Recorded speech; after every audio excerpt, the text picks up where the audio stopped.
And on the way out, it was, as you probably know by now, it was just one road, a real thin road. You couldn't pass most of the time. And you just went down that road. That was the way out. You couldn't do that. Where we were ambushed several times. One was a major ambush with my part of the convoy. And they hit us. We didn't know they were there. They weren't firing. They hit us all at once. And the Jeep I was in the back seat at the time.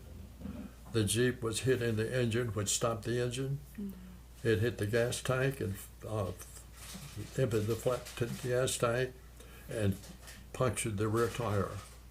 I was sitting in the back seat and nobody in the Jeep was hit. But we all jumped out and got in a little defilade hill on the backside, and they started coming over. The railroad tracks was on the other side, and we had a pretty good firefight. I had an M1 rifle, and about the second or third round, it jammed. Oh. And there I was in the middle of a firefight with a jammed rifle. Yeah. And I looked around, and there was a Marine who'd been hit. And he wasn't moving. And I said something to him. He didn't say anything. He had a carbine.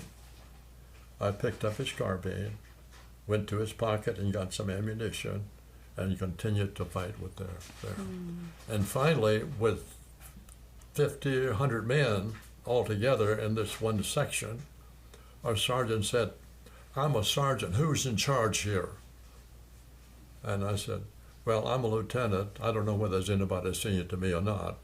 He says, "Lieutenant, you're it. What do we do?"